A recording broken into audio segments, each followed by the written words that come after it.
पापों को मिटाने वाला, हरि तरस दिखाने वाला, ये शांतिगीत पावन पुनीत पापों को मिटाने वाला, हरि तरस दिखाने वाला, यह सुख करती यह दुख हरती, यह दुख हरती, श्री मधुसूदन की आरती, पापियों को पाप से तारती, भाग्यवत भगवान की है आरती, पापियों को पाप से तारती।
वक्रतुण्डाय धीमहि तन्नो दन्तिः प्रचोदयात्। हरिः ओम् गणेम्बिकायै विद्महे कर्मसिद्धिश्च धीमहि तन्नो गौरिः प्रचोदयात्। हरिः ओम् तत्पुरुषाय विद्महे महादेवाय धीमहि तन्नो रुद्रः प्रचोदयात्। हरिः ओम् तत्पुरुषाय विद्महे नारायणाय धीमहि तन्नो विष्णुः प्रचोदयात्। हरिः ओम् महालक्ष्मीश्च विद्महे विष्णुपत्न्यश्च धीमहि तन्नो लक्ष्मी प्रचोदयात्। हरिः ओम् नन्दनन्दनाय विद्महे यशोदानन्दनाय धीमहि तन्नो कृष्णः प्रचोदयात्। ॐ नानास्कन्धपुष्पाणि यथा कालोद्भवानि च पुष्पाञ्जलिर्मया गत्वा घ्राणात् परमेश्वरात् ओम जन्य से दली मारुद्यारांजि मंत्र पुष्पांजलि सांगा सपरिवारा श्रावण शक्तिकाय मंत्र पुष्पांजलि समर्पयामि। बोल श्री बांके बिहारी की जय हो। श्रीमद् भागवत महापुराण की जय हो। श्री राधा रानी सरकार की जय हो। श्री व्यास जी महाराज की जय हो। आइए सही भोजन विराजित भोजन बड़े भाव आनंद के साथ आज हम पंचम दिवस की संप्रदाय कथा का रचपान करेंगे। आज बिहारी जी की वाली नाव का वर्णन, सुंदर शिराज की लीला, गोवर्धन पूजा, गिरिराज जी की परिक्रमा बड़े आनंद और भाव के साथ हम सेवन करेंगे। सभी जन विभिन्न यथा स्थान बैठ जाए, बड़े शांति और भाव के साथ आज की हम कथा पूज्य महाराज जी की श्री मुखारविंद से सेवन करेंगे। हम और आप बड़े सौभाग्यशाली हैं जो पावन इस धाम में बैठकर इस अमृतमयी कथा का रसपान कर रहे हैं। बड़े भाग्य नहीं सौभाग्य के साथ जब कई जन्मों के हमारे पुण्य उदय होते हैं तब जाकर के हमें ऐसी अमृतमयी कथा ऐसे धाम में बैठ कर के सुनने को प्राप्त होती है। आइए बड़े भाव के साथ में हम इस अमृतमयी कथा का रसपान करेंगे। बोल श्री बांके बिहारी लाल की जय हो।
स्वस्ति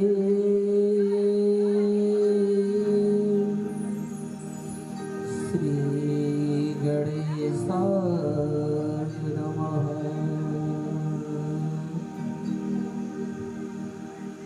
श्री सरस्वत्यै नमः।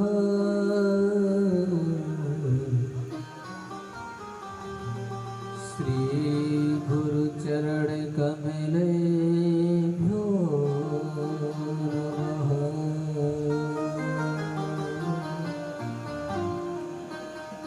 ॐ वक्रतुण्ड महाकाय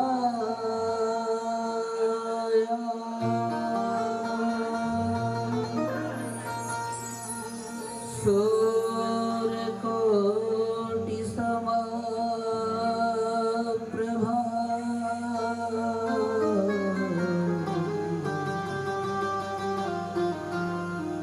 निर्विघ्नं कुरु मे देव सर्वकार्येषु सर्वदा।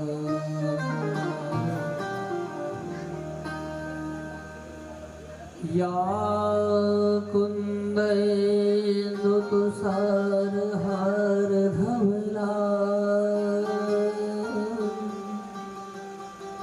या शोभ्रवस्त्रावृता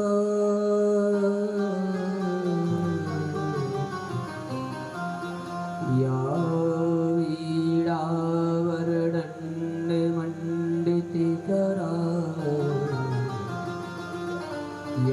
श्वेत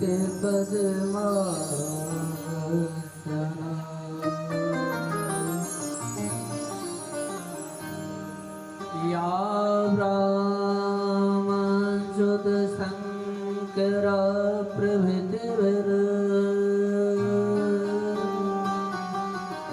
देवै सदा वन्दिता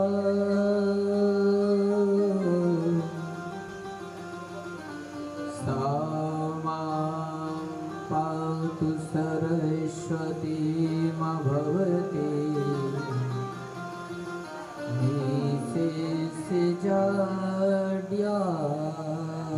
निशेषजाड्यापहम् गुरुर्ब्रह्मा गुरुर्विष्णुर्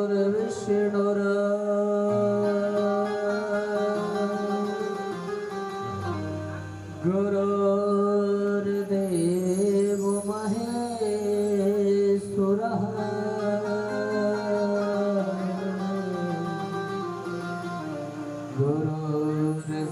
गुरुर्साक्षात् परब्रह्म तस्मै श्री गुरवे नमः।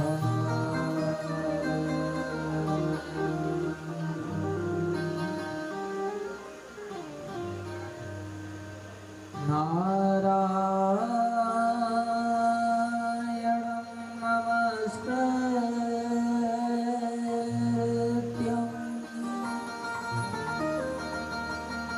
नरं चैव नरोत्तमं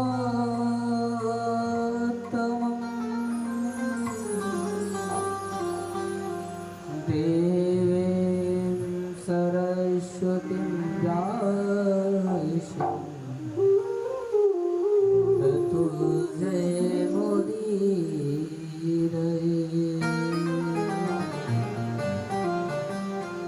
कृष्णाय वासुदेवाय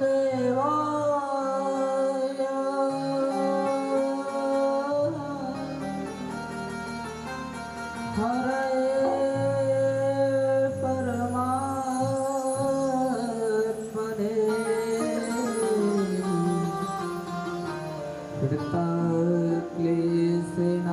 कृतक्लेशनाशाय गोविन्दाय नमो नमः।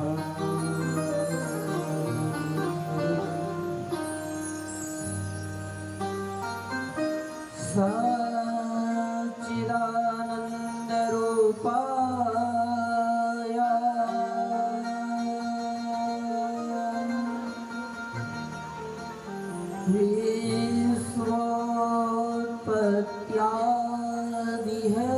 विश्वोत्पत्त्यादिहेतवे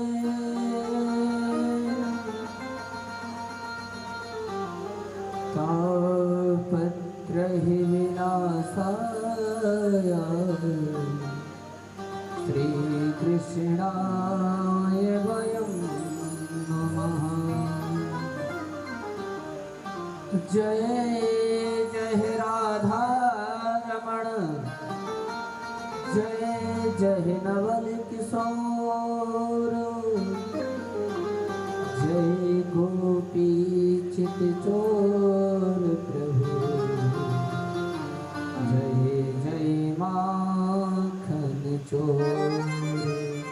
बोले कृष्ण कन्हैया लाल की जय हो, वृंदावन बिहारी लाल की जय हो, राधा रानी सरकार की जय हो, हनुमान जी महाराज की जय हो, शंकर भगवान की जय हो, जगन्नाथ भगवान की जय हो, जगन्नाथपुरी की जय हो, सिंधु सागर महाराज की जय हो, गंगा मैया की जय हो, गौ माता की जय हो, यमुना मैया की जय हो, वेद व्यास भगवान की जय हो, सुखदेव जी महाराज की जय हो, श्रीमद् भागवत महापुराण की जय हो। प्रथम पूजनीय वंदनीय भगवान गणेश जी महाराज के चरण कमलों में मेरा कोटि कोटि नमन। उनको मेरी प्रार्थना। कथा पांडाल में अपना आसन ग्रहण करें, मुझे अपना आशीर्वाद प्रदान करें और यह 7 दिवसीय अनुष्ठान को निर्मलता पूर्वक संपन्न कराएं। वीणा वादिनी सरस्वती मैया के चरण कमलों में मेरा कोटि कोटि नमन। उनको मेरी प्रार्थना। कथा पांडाल में अपना आसन ग्रहण करें, मुझे अपना आशीर्वाद प्रदान करें। समस्त देवी देवताओं के चरण कमलों में कोटि कोटि नमन। सबको मेरी प्रार्थना। कथा पांडाल में आए, सब अपना अपना आसन ग्रहण करें, मुझे अपना आशीर्वाद प्रदान करें। भगवत कथा के परमर्शिक अनंत बलवंत संत श्री हनुमत लाल जी महाराज भूत भावन भोलेनाथ शंकर भगवान के चरण कमलों में कोटि कोटि नमन। उनको मेरी प्रार्थना। कथा पांडाल में अपना आसन ग्रहण करें, मुझे अपना आशीर्वाद प्रदान करें। समस्त संत समाज, विप्र समाज व भक्त समाज के चरण कमलों में कोटि कोटि नमन। समस्त भक्ति शक्ति स्वरूपा माता बहनों के चरण कमलों में कोटि कोटि नमन। यूट्यूब चैनल के माध्यम से जो भक्त कथा सुन रहे हैं उनके लिए कोटि कोटि नमन। समस्त जनता जनार्दन के हृदय में विरहती हुई नंदनंदन भगवती राधा रानी के चरण कमलों में कोटि कोटि नमन। उनसे मेरी प्रार्थना। सदैव जनता जनार्दन के हृदय में निवास करें, उन्हें सतमार्ग पर जोड़े रखें। उन सब के घरों में हमेशा आनंद और मंगल की ध्वनियाँ गूंजती रहें। ऐसी मेरी करुण प्रार्थना है भगवती राधा रानी और बाकी हरि से। समस्त जनता जनार्दन को मेरा व्यासपीठ से प्रेम इसलिए भरा राधे राधे। आइए आज हम सब मिलकर श्रीमद् भागवत महापुराण की जो 7 दिवसीय ज्ञान रूपी गंगा का त्योहार हो रहा है, इसमें आज हम सब 5वें दिवस में प्रवेश कर रहे हैं। आज से पूर्व 4 दिन हमने भगवान की अन्य कथा को सुना है। आज 5वें दिवस में प्रवेश करते हुए अपने मन तो श्री धाम वृंदावन की ओर ले चलते हैं और भगवती राधा रानी बाकी बिहारी से प्रार्थना करते हुए फिर इस मंगलमयी भागवत महापुराण की कथा में प्रवेश करते हैं। बोले कृष्ण कन्हैया लाल की जय हो राधा नाम नदिया की धारा बही जाए रे, राधा नाम नदिया की धारा बही जाए रे, राधा नाम नदिया की धारा बही जाए रे, राधा नाम नदिया की धारा बही जाए रे, धारा बही जाए रे, धारा बही जाए रे, धारा बही जाए रे, धारा बही जाए रे, ओ राधा नाम नदिया की धारा बही जाए रे, राधा नाम नदिया की धारा बही जाए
बोले कृष्ण कन्हैया लाल की जय हो।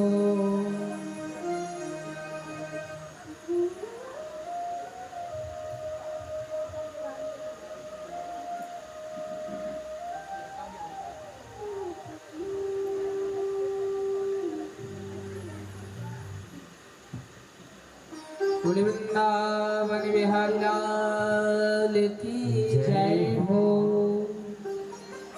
कल हम सब ने कथा में श्रवण किया कि भगवान साक्षात चतुर्भुज रूप में प्रकट हुए।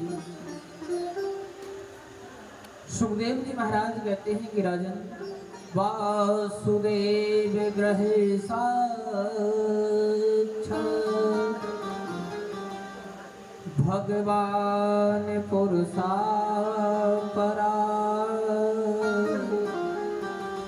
जनश्यते तत्प्रत्यार्थं संभवन्तो सुरस्त्रिया। भगवान कहाँ प्रकट हुए? तो कहा वासुदेव ग्रहे साक्षात। अब भगवान वासुदेव के ग्रह में तो प्रकट नहीं हुए थे, भगवान तो कंस की जेल में थे। भगवान कहाँ थे? राधे राधे। वासुदेव और देवकी कहाँ थे? भगवान कहाँ प्रकट हुए? कारागृह में, कंस की जेल में।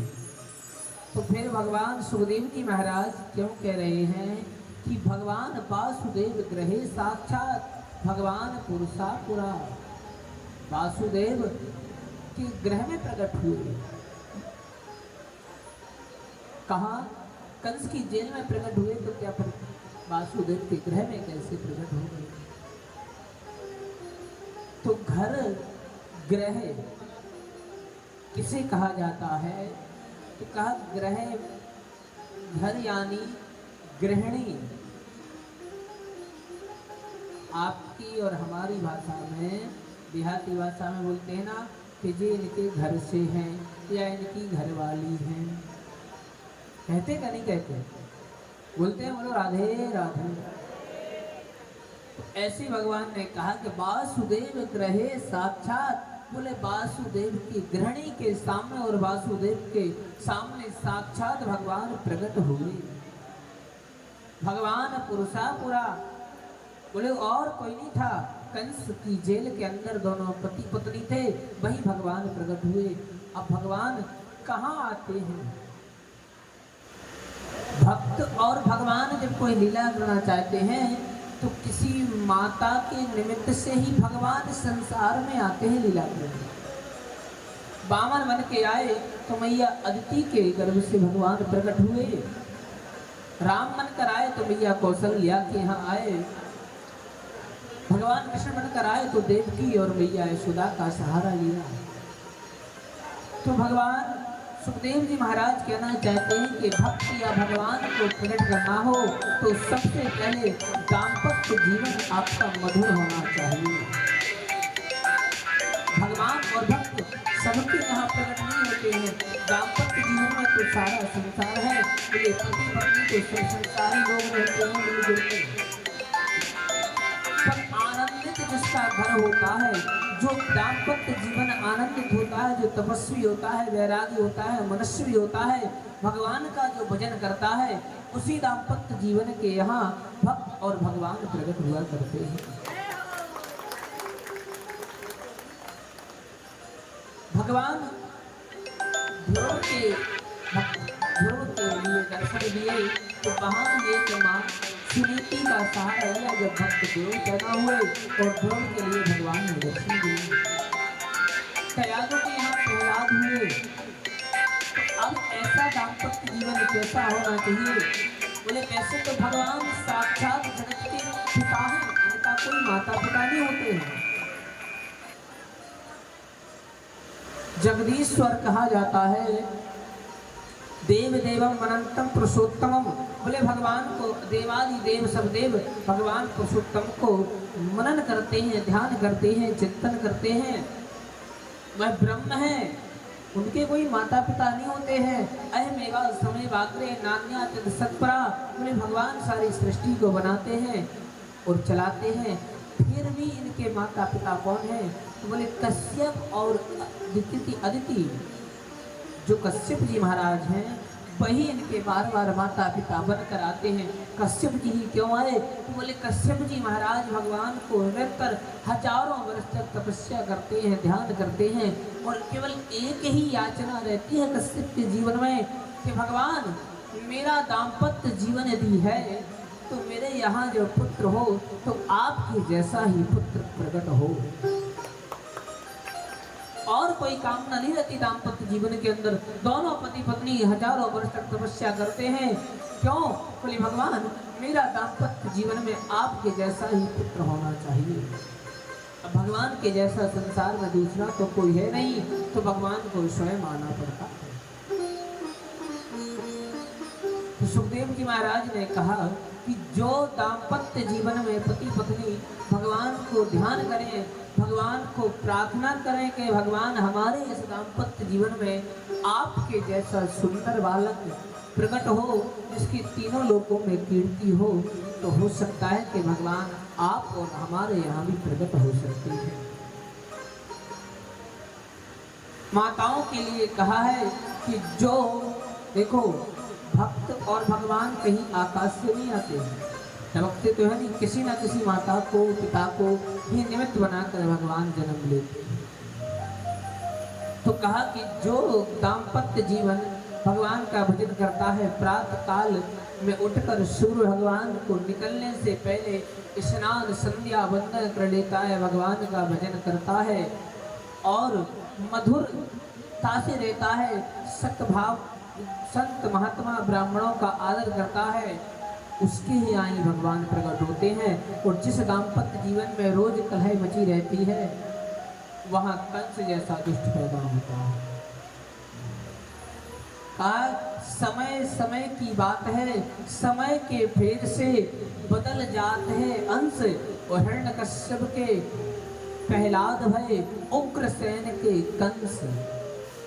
समय समय की बात है, हिरण्यकश्यप कितना बड़ा दुष्ट था और भक्त प्रहलाद पैदा हो गए। जरूरी नहीं कि भक्त के यहाँ भक्ति पैदा हो।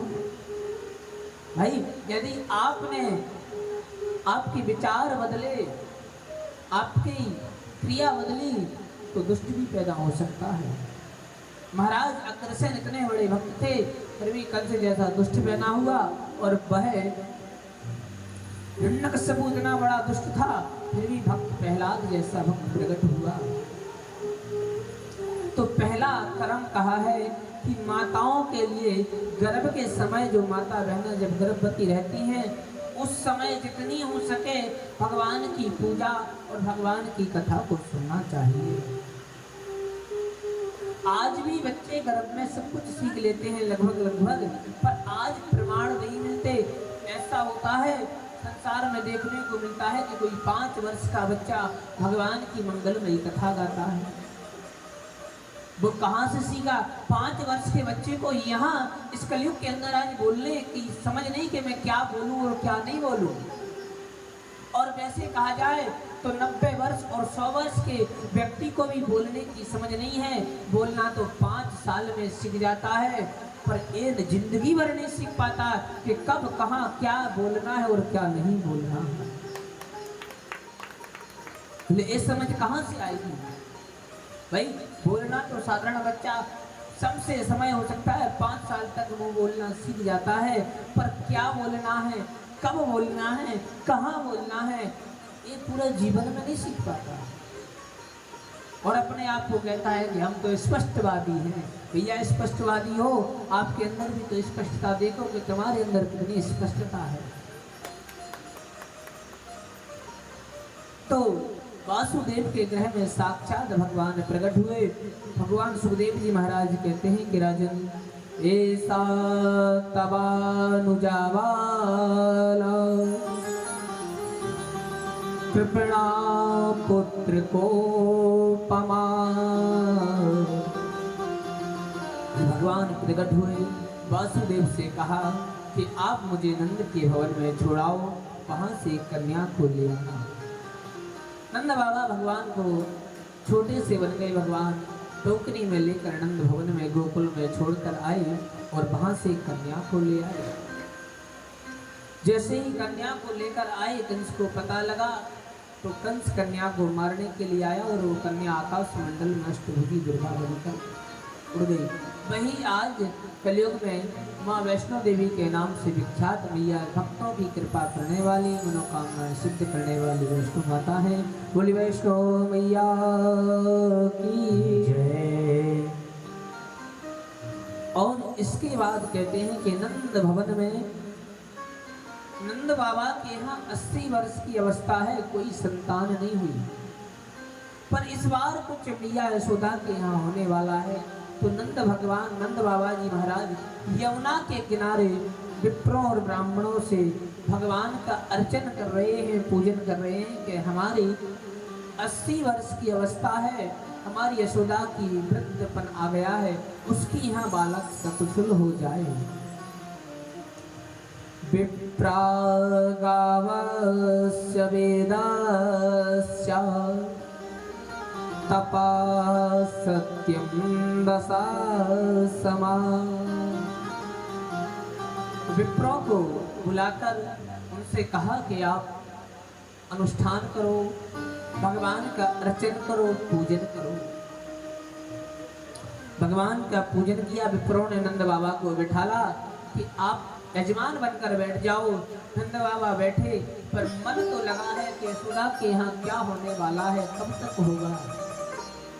विप्र बोले कि बाबा ले देख चावल चढ़ा दे भगवान को, तो बाबा उठाकर दही चढ़ा दे। विप्र कहे बाबा दधी का मंत्र बोल रहे हैं, दधी चढ़ाओ, तो बाबा फूल माला चढ़ा दे भगवान को। विप्रों ने कहा बाबा तेरी मति ठीक ना लग रही है, तेरा मन पूजा में नहीं है, इसलिए जा तू बाहर बैठ जा, हम सब मिलकर पूजा कर लेते हैं। और विप्रों ने मिलकर भगवान से प्रार्थना की कि भगवान नंद जिस मनोकामना से आपका अनुष्ठान कर रहे हैं वो मनोकामना पूर्ण हो। सुखदेव जी महाराज कहते हैं कि आज नंद के भवन में एक सुंदर लाला का जन्म हुआ है। और कहा एक जगह लिख रहे हैं कि वासुदेव ग्रहे साक्षात भगवान पुरुषा पुरा। बोले भगवान वासुदेव के ग्रह में तो साक्षात भगवान प्रकट हुए। और नंद के यहाँ लिख रहे हैं कि नंदास्त्वत्मजातुत्पन्ने जातो हलादो महामना। बोले नंदस्त्वत्त जात उत्पन्ने जातो हलादो महामना। बोले नंद के भवन में आज आनंद की उत्पत्ति हुई है। और आनंद किसे कहते हैं, क्यों आनंद वहां क्यों नहीं लिखा, वहां तो भगवान ही प्रकट हुए। क्योंकि मैया देवकी और वसुदेव को भगवान ने आनंद नहीं दिया, केवल अपने चतुर्भुज रूप के दर्शन कराए। और वहां से भगवान ने कहा कि हमें नंद भवन में छोड़ाओ। पर नंद के भवन में आकर भगवान को ब्रज लीलाएं करनी है, बाल लीलाएं करनी है, नंद उत्सव मनना है। इसलिए यहाँ लिखा कि नंद के भवन में आनंद की उत्पत्ति हुई। और आनंद कौन है, तो कहा आनंद सिंधु सुख राशि। भगवान राम का जब नामकरण हुआ तो कहा कि ये जिनका राम नाम है ना, ये आनंद के सिंधु है, इनके हजार अंदर आनंद ही आनंद समाया हुआ है, ये परमानंद है। इसलिए भगवान को सच्चिदानंद स्वरूप कहते हैं। बोले भगवान आनंद के स्वरूप है, वही प्रकट हुए। नंद बाबा को जब पता लगा तो आयो निविप्रन वेद ज्ञान लता सुचिलंकृतः।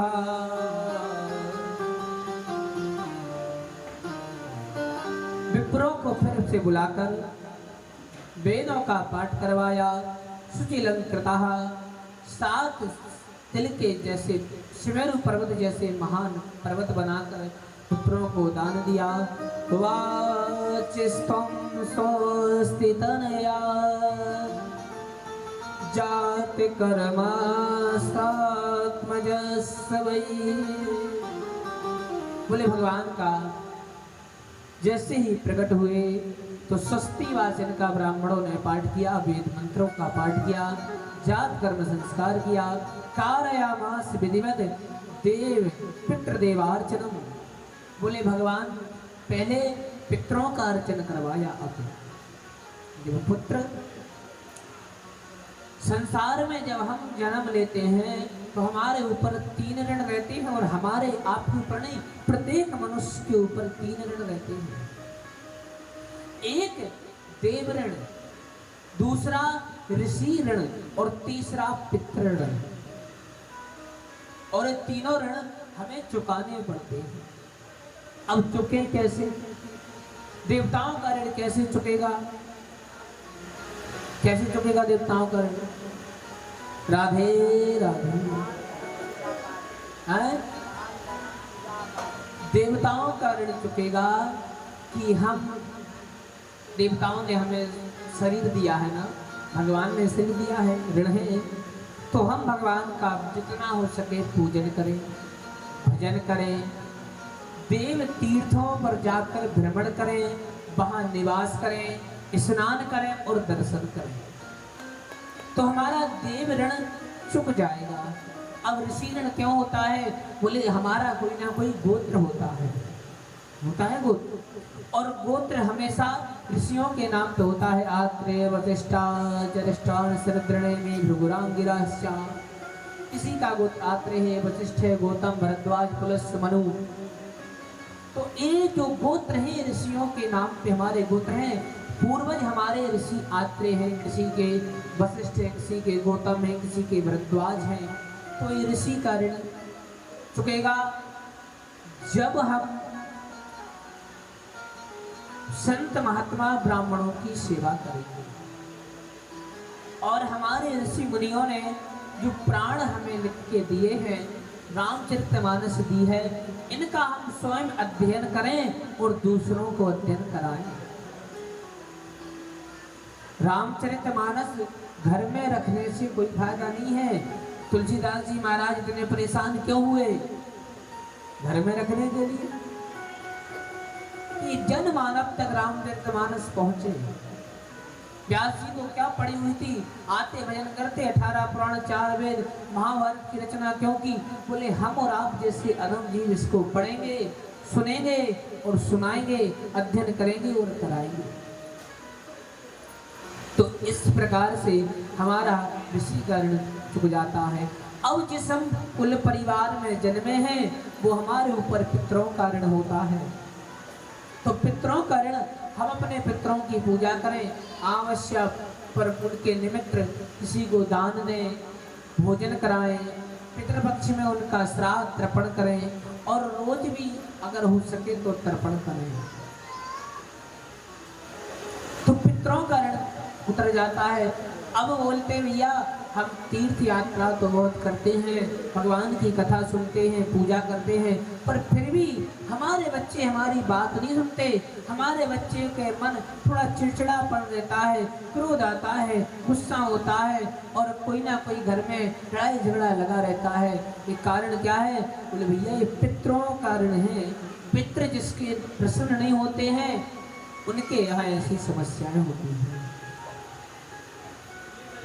तो यहाँ नंद बाबा के यहाँ जब भगवान का प्राकट हुआ तो कहा पितृदेवार्चनम, तथा पितरों का अर्चन किया, देवताओं का अर्चन किया।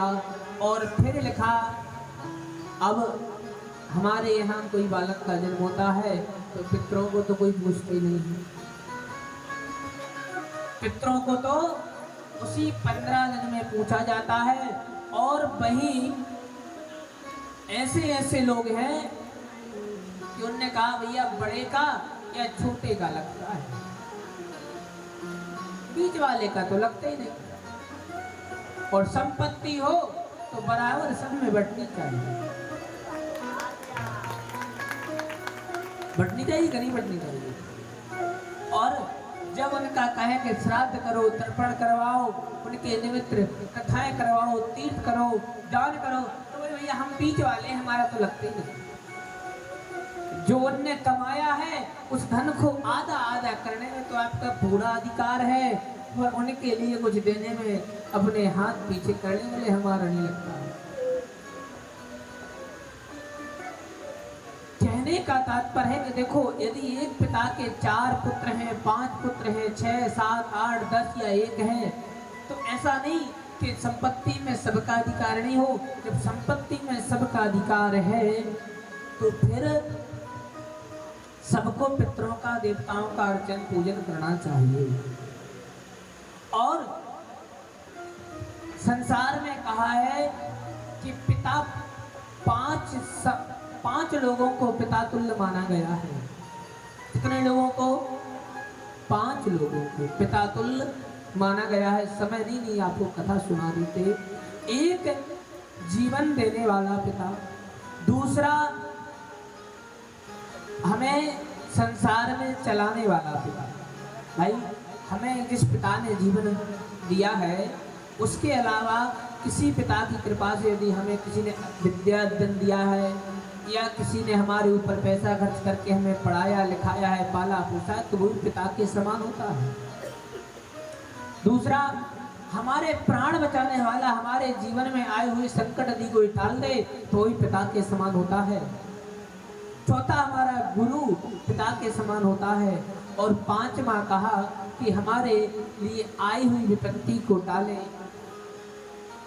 और हमारा जो ध्यान रखे, जिसकी कृपा से हमारी रोजी रोटी चल रही है, उसे भी पिता कहा गया है। एक समय की बात है, राजा हरिश्चंद्र की कथा आती है। राजा हरिश्चंद्र के यहाँ कोई संतान नहीं थी। वरुण का यज्ञ किया, एक संतान प्राप्त हुई, रोहित जिसका नाम था पुत्र। वरुण ने इस शर्त पर दिया कि जब तुम्हारे यहाँ पुत्र हो जाएगा तो हमें बलि चढ़ा देना। वरुण आए, राजा ने बलि को मना कर दिया कि हम राजा अभी इसके दांत नहीं निकले। ऐसे 1000 बार तक आए और 1 वर्ष तक कोई बलि नहीं दी। 11 वर्ष का पूर्ण हो गया। बोले जात कर्म यज्ञोपवीत्र करवाना है रोहित का, और यज्ञोपवीत्र के बिना जब तक यज्ञोपवीत्र नहीं होता है, बोले जब तक ना तो ब्राह्मण होता है, ना क्षत्रिय, ना वैश्य, शूद्र रहता है, इसलिए शूद्र की बलि नहीं दी जाती। 11 वर्ष के बाद यज्ञोपवीत्र हुआ। देवऋषि नारद ने कहा कि बेटा, तुम यज्ञ के पशु बने बलि चढ़ाई जाएगी, तुम घर से चले जाओ। रोहित भाग गए। अब बलि देनी थी वरुण के लिए। राजा रोगी हो गए, राजा को रोग हो गया। राजा हरिश्चंद्र जब रोगी हो गए तो वशिष्ठ जी ने कहा कि देखो, ऐसा है कि तुम अपने पुत्र की बलि नहीं दो, किसी का पुत्र दान पैसे देकर खरीद लो, तो पुत्र तुम्हारा हो जाएगा तो उसकी बलि दे दे। तो वहीं एक ब्राह्मण था, सुना से